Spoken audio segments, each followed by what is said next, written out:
നമ്മളിന്നൊരു waterfall സ്വിമ്മിങ്ങിന് പോവാണ്. Waterfall സ്വിമ്മിങ്ങിന് പോവാണ്. അതെ ഗൈസ്, അപ്പോൾ നമ്മൾ നേരത്തെ പറഞ്ഞിരുന്ന പോലെ ഒരു വാട്ടർഫാൾസിലേക്കാണ് നമ്മളീ പോകുന്ന യാത്ര. സ്ട്രോംബർഗിൽ തന്നെ ഞങ്ങളുടെ വീടിൻ്റെ അടുത്തുള്ള ഒരു വാട്ടർഫാൾസ് കാണാനാണ് നമ്മൾ പോയത്. വാട്ടർഫാൾസ് എന്ന് പറയുമ്പോൾ വലിയൊരു വെള്ളച്ചാട്ടമല്ല, ഇതൊരു പുഴ പോലെ ചെറിയൊരു നാഹെ ഇവിടെ ഒഴുകുന്നുണ്ട്. അപ്പോൾ അതിൻ്റെ ഒരു കൈവരിയായിട്ട് പോകുന്ന രീതിയിലുള്ളൊരു ഫാൾസാണ്. അപ്പോൾ ആ പോകുന്ന വഴിയിൽ നമുക്ക് ഇതുപോലുള്ള നല്ല സൂപ്പറായിട്ട് ഡെക്കറേറ്റ് ചെയ്തിരിക്കുന്ന വീടിൻ്റെ ഗാർഡൻസ് എല്ലാം കാണാനായിട്ട് ഇടയായി. അപ്പോൾ അതൊക്കെ നമ്മൾ ക്യാമറയിൽ പകർത്തി നമ്മുടെ യാത്ര മുന്നോട്ട് നീങ്ങാണ്. നടന്നിട്ടാണ് നമ്മൾ പോകുന്നത്. വീട്ടിൽ നിന്നൊരു 10-12 മിനിറ്റ് മാത്രം നടന്നാൽ മതി ഞങ്ങൾക്ക് ഇവിടെ എത്താനായിട്ട്. ആ പോകുന്ന വഴിയിലെല്ലാം ഒരുപാട് കാടും അതുപോലെ തന്നെ മരങ്ങളും ഒക്കെയുള്ള വഴികളാണ്. അങ്ങനെ ആ ഒരു നാഹയുടെ അടുത്തേക്ക് ഞങ്ങൾ എത്തി. ഈ ഒരു റിവറിൻ്റെ അടുത്ത് തന്നെയായിട്ട് വളരെ നല്ല രീതിയിൽ ഈ കാണുന്ന ഗാർഡൻസ് അവിടെ കാണാനായിട്ട് സാധിച്ചു. അതായത് ഓരോ വ്യക്തികൾക്കും അനുവദിച്ചു കൊടുത്തിരിക്കുന്ന സ്ഥലത്ത് അവർ കൃഷി ചെയ്യുന്ന ഫലങ്ങൾ, അതായത് വൃക്ഷങ്ങൾ, നമുക്ക് വെജിറ്റബിൾസോ ഫ്രൂട്ട്സോ നമുക്ക് ഇഷ്ടമുള്ള മരങ്ങളെല്ലാം നമുക്കതിൽ വെച്ച് പിടിപ്പിക്കാം. അപ്പോൾ ഫ്ലവേഴ്സ് ആയാലും നമുക്കിവിടെ കാണാനായിട്ട് പറ്റും. അപ്പോൾ അതുപോലെ കുറേ ഗാർഡൻസ് നമുക്കവിടെ കാണാനായിട്ട് ഇടയായി. നമ്മുടെ നാട്ടിലൊക്കെ കാണുന്ന പോലെ നല്ല രീതിയിൽ കൃഷി ചെയ്യാനും ഇവിടെ ജർമ്മനിയിൽ നമുക്ക് അവസരങ്ങളുണ്ട്. ഇതുപോലുള്ള ഗാർഡൻസ് നമുക്ക് ഏറ്റെടുത്ത് കൃഷികളൊക്കെ ചെയ്യാനായിട്ട് സാധിക്കും. ക്ലൈൻ ഗാർട്ടൻ ഫെറൈൻ എന്നാണ് ഇവിടെ ഈ ഒരു ഗാർഡനെ അറിയപ്പെടുന്നത്. ക്ലൈൻ ഗാർട്ടൻ ഫെറൈൻ എന്ന് പറയുമ്പോൾ ഇതുപോലെ ചെറിയ ചെറിയ സ്ഥലങ്ങൾ നമുക്ക് അനുവദിച്ച് തരും. അപ്പോൾ ഇതുപോലുള്ള സ്ഥലങ്ങൾക്ക് വേണ്ടിയിട്ട് നമുക്ക് ചിലപ്പോൾ നമ്മുടെ ഗമൈൻഡയിൽ, നമ്മുടെ ഫെർബാൻസ് ഗമൈൻഡയിൽ പറഞ്ഞു കഴിഞ്ഞാൽ നമുക്ക് അവിടുത്തെ വെബ്സൈറ്റ് ത്രൂ ആയിരിക്കാം, ഓൺലൈൻ ത്രൂ ആണ് നമുക്കിത് ബുക്ക് ചെയ്യാനായിട്ട് സാധിക്കുക. പലപ്പോഴും നമുക്ക് വെയിറ്റ് ചെയ്യേണ്ടതായിട്ട് വരും. അവിടെ അലോക്കേഷൻ ഓരോരുത്തരുടെ അപ്ലിക്കേഷൻ അനുസരിച്ച് നമുക്ക് അലോക്കേറ്റ് ചെയ്ത് തരുന്ന സ്ഥലത്താണ് നമുക്ക് ഈ ഒരു കൃഷി ചെയ്യാനായിട്ട് പറ്റുന്നത്. 100 മുതൽ 500 യൂറോ വരെയാണ് നമുക്ക് ഇതിൻ്റെ രജിസ്ട്രേഷനായിട്ട് വരുന്നത്. പിന്നീടുള്ള ഡീറ്റെയിൽസ് നമുക്ക് ഇതുപോലുള്ള വെബ്സൈറ്റുകൾ ത്രൂ കാണാനായിട്ട് സാധിക്കും. അങ്ങനെ വിശേഷങ്ങളൊക്കെ കണ്ട് ആപ്പിളും പീച്ചും അതുപോലെ തന്നെ ഉള്ള തോട്ടങ്ങളിലൂടെ നമ്മൾ നേരെ നടന്ന് ഈ കാണുന്ന നാഹയുടെ അടുത്തേക്കാണ്. അവിടെ ഒരു സ്റ്റെപ്സൊക്കെ ആയിട്ട് നമുക്ക് ഇറങ്ങാനുള്ളൊരു സൗകര്യമുണ്ട്. അവിടേക്കാണ് നമ്മൾ പോകുന്നത്. അങ്ങനെ ഈ കാണുന്ന ഫുട്ബോൾ ഗ്രൗണ്ടിനോട് ചേർന്നിട്ടാണ് ഇതുപോലെ നമുക്ക് ഇവിടെ വെള്ളത്തിലേക്ക് ഇറങ്ങാനുള്ളൊരു സൗകര്യമുള്ളത്.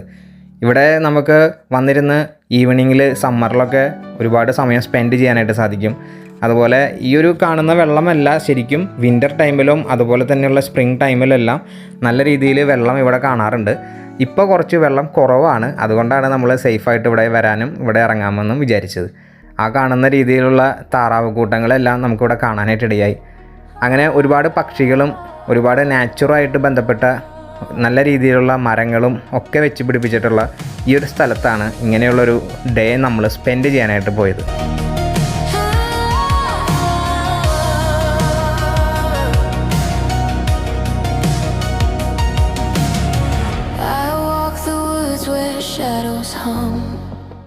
ഈ കാണുന്ന വെള്ളം നല്ല രീതിയിൽ നല്ല തണുപ്പായിരുന്നു. അതായത് നമുക്കൊരു ഫീൽസ് ലൈക്ക് 10 ഡിഗ്രി 12 ഡിഗ്രി ഒക്കെ ആയിരുന്നു. നമുക്ക് പുറത്തുള്ളൊരു ക്ലൈമറ്റ് വെച്ച് നോക്കുകയാണെങ്കിൽ ഞങ്ങൾ പോയത് സമ്മർ ടൈം ആയത് കാരണം കൊണ്ട് പുറത്ത് നല്ല ചൂടും അതുപോലെ നോക്കുമ്പോൾ വെള്ളത്തിന് നല്ല തണുപ്പുമായിരുന്നു. അങ്ങനെ കുറച്ച് നേരമൊക്കെ നമ്മൾ കാലിട്ട് വെള്ളത്തിൽ നിൽക്കുമ്പോഴേക്കും നമ്മുടെ കാലൊക്കെ മരവിക്കുന്ന ആ ഒരു ഫീല് നമുക്ക് തോന്നിയിരുന്നു. കുട്ടികൾക്കെല്ലാം ഭയങ്കരമായിട്ട് ഇഷ്ടപ്പെട്ടു. ചിങ്കാരിയും അതുപോലെ തന്നെ ലിയോണയും ഉണ്ടായിരുന്നു. അപ്പോൾ ഇവർക്കെല്ലാവർക്കും ഈ ഒരു വാട്ടർഫാൾസ് എന്ന് നമുക്ക് പറയാൻ സാധിക്കില്ല, എന്നിരുന്നാലും വാട്ടർഫാൾസിലേക്ക് വന്നത് ആ ഒരു ദിവസം വളരെ നന്നായിട്ട് എൻജോയ് ചെയ്യാനായിട്ട് സാധിച്ചിരുന്നു.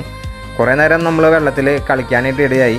ഇതുപോലെ കുറേ ഫോട്ടോസും വീഡിയോസും ഒക്കെ നമ്മൾ എടുത്തിരുന്നു.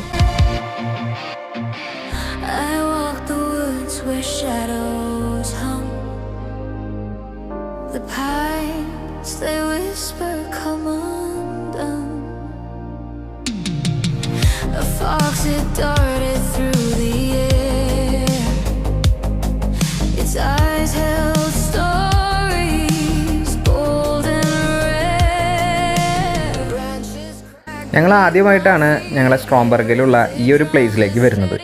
ഇവിടെ വർഷങ്ങളായിട്ട് ഉള്ള ആളുകൾ പറയാറുള്ളത് ഈ ഒരു പ്ലേസ് സമ്മറിൽ എൻജോയ് ചെയ്യാനായിട്ട് പറ്റുന്ന ഒരു സ്ഥലമാണെന്നാണ്. അപ്പോൾ ഞങ്ങളും ഇതുപോലെ സമ്മറിൽ വരാനായിട്ട് ആഗ്രഹിച്ച ഒരു പ്ലേസുകളിലൊന്നാണ് ഇത്. അങ്ങനെ അവിടെ വെള്ളത്തിൽ ഉള്ള കളികൾ അവർക്ക് മതിയാവുന്നില്ല. അപ്പോൾ ചിങ്കാരിയുടെ ഒരു പരിപാടി എന്ന് വെച്ചാൽ ആ ഒരു ചെരുപ്പ് ദൂരേക്ക് എറിഞ്ഞ് ആ ഒരു ഒഴുക്കിൽ വരുമ്പോൾ അത് തേടി പിടിക്കലാണ്. അങ്ങനത്തെ ഓരോ വിചിത്രമായ കളികളൊക്കെയാണ് അവളുടെ ഉണ്ടായിരുന്നത്. ലിയോണയും ഒരു വടിയൊക്കെ കുത്തിപ്പിടിച്ച് പുള്ളിക്കാരി ഒരുപാട് വെള്ളത്തിലൂടെ നടന്നു. കുറച്ച് നേരം കഴിഞ്ഞപ്പോഴാണ് ഈ ഒരു തണുപ്പ് നമുക്ക് ഫീൽ ആവാതെ ഇരുന്നത്. കാരണം നമുക്ക് ആ ഒരു വെള്ളത്തിൽ അത്രയും നേരം നിന്നതിൻ്റെ ഭാഗമായിട്ടായിരിക്കാം തണുപ്പ് പിന്നീട് ഫീൽ ആയില്ല. Echoes in the ashes where we used to play. Hold them close, but they slip away. Why do they slip away? A clock that ticks but never chimes. Frozen faces trapped in time. Whispers from the corners of my mind. Lost in the haze, I can't rewind. Why do they slip away? വെള്ളത്തിൻ്റെ ഉള്ളിൽ നിന്ന് ഇതുപോലെയുള്ള നല്ല slate പോലത്തെ കല്ലുകളൊക്കെയാണ് ചിങ്കാരി എടുത്ത് കാണിച്ചു തരുന്നത്. അപ്പോൾ അവൾ പറയുമ്പോൾ ഞാനിത് പറഞ്ഞു കൊടുത്തു, നമ്മൾ ഈ വെള്ളത്തിൽ ഇങ്ങനെ ഈ ഒഴുക്കിലൊക്കെ കാണുന്ന ഈ ഒരു കല്ലുകൾ വർഷങ്ങളായിട്ട് ഇവിടെ കിടക്കുന്ന കല്ലുകളായിരിക്കാം. അപ്പോൾ വെള്ളത്തിൻ്റെ ഒഴുക്കിൻ്റെ ശക്തിയിലൊക്കെ ആയിരിക്കാം ആ ഒരു കല്ലിൻ്റെ ഷേപ്പൊക്കെ ഇതുപോലെയായി മാറിയത്. അങ്ങനത്തെ വിശേഷങ്ങളൊക്കെ പറഞ്ഞ് നല്ല റീൽസും വീഡിയോസൊക്കെ എടുത്തിരിക്കുമ്പോഴാണ് ലോയിഡ് പറഞ്ഞത് നമുക്കെന്നാൽ ഓരോ ബിയർ അടിച്ചാലോ എന്ന്. അപ്പോൾ ഞാൻ പറഞ്ഞു എന്നാൽ പിന്നെ ആയിക്കോട്ടെ, നമുക്ക് വീട്ടിൽ നിന്ന് ബിയർ എടുത്തിട്ട് വരാമെന്ന് പറഞ്ഞു. അങ്ങനെ ഞങ്ങൾ ആദ്യം വന്നപ്പോൾ ഈ ഒരു സിറ്റുവേഷൻ എങ്ങനെയാണെന്ന് അറിയാത്തത് കൊണ്ട് ബിയറൊന്നും അങ്ങനെ കരുതിയിരുന്നില്ല. ഇവിടെ സമ്മറിൽ എല്ലായിടത്തും ഈ ഒരു ബിയറും കാര്യങ്ങളൊക്കെ കഴിക്കുന്നത് വളരെ പതിവാണ്. നമ്മൾ അങ്ങനെ പുറത്ത് പോയിട്ട് അങ്ങനെ കഴിക്കാറില്ല. അങ്ങനെ ഒരു സാഹചര്യം ഇവിടെ ഉള്ളത് കൊണ്ട് ഓക്കെ നമുക്ക് കഴിക്കാം. അപ്പോൾ നമ്മൾ വളരെ സേഫായിട്ട് ബിയർ കുപ്പി എടുത്ത് കൊണ്ടുവന്ന് തണുപ്പിച്ചിട്ടാണ് ആ ഒരു വെള്ളത്തിലുള്ള തണുപ്പിലാണ് നിന്നിട്ട് ബിയർ കഴിക്കാനിടയായത്. അങ്ങനെ ഓരോ ബിയറെല്ലാം കഴിച്ച് ഞങ്ങൾ കുറച്ച് നേരം വർത്താനമൊക്കെ പറഞ്ഞ് അവിടെ നല്ല രീതിയിൽ സ്പെൻഡ് ചെയ്തു. പിന്നീട് ചിഞ്ചുവിന് ഈ ഒരു നിമിഷങ്ങൾ മിസ്സായതായിരുന്നു. കാരണം അവൾക്ക് ഡ്യൂട്ടി ഉണ്ടായിരുന്നു ആ ഒരു ടൈമിൽ. അങ്ങനെ പിന്നീട് അതിനുശേഷം ഞങ്ങൾ ഇവിടെ നിന്ന് ഇറങ്ങി ക്രോയിസിനായിൽ നടക്കുന്ന കിർമിസ് കാണാനാണ്, യാർഡ്സ് മാർക്കറ്റ് കാണാനാണ് പോയത്. അപ്പോൾ അതിൻ്റെ വിശേഷങ്ങളുമായിട്ട് നമുക്ക് കാണാം. അപ്പോൾ നമ്മൾ ഇന്നത്തെ വീഡിയോ ചിഞ്ചു മിസ്സായി. ഇന്നത്തെ വീഡിയോയിൽ ചിഞ്ചുവിന് ഡ്യൂട്ടി ഉണ്ടായിരുന്നു. സർപ്രൈസ് ആയിരുന്നു. നമ്മൾ ഇതുപോലൊരു സ്പോട്ട് നമ്മുടെ വീടിൻ്റെ അടുത്തുള്ള കാര്യം ഇത്രയും നാളായിട്ട് നമുക്ക് അറിയണ്ടായിരുന്നില്ല. അപ്പോൾ ഇന്നത്തെ വീഡിയോ എല്ലാവർക്കും സൂപ്പറായിട്ട് ഇഷ്ടപ്പെട്ടെന്ന് കരുതുന്നു. സോ ചൂസ്, അടുത്ത വീഡിയോയിലൂടെ കാണാം. Bye from Travel on Roads. By.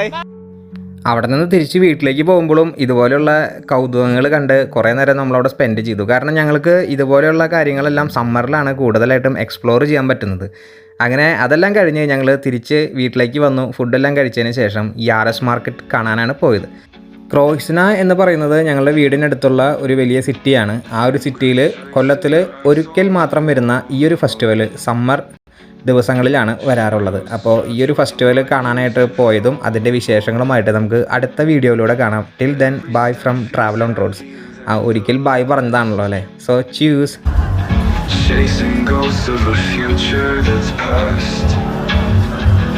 Memories burn bright and fade to gray. Echoes in the ashes where we used to play. Hold them close but they slip away.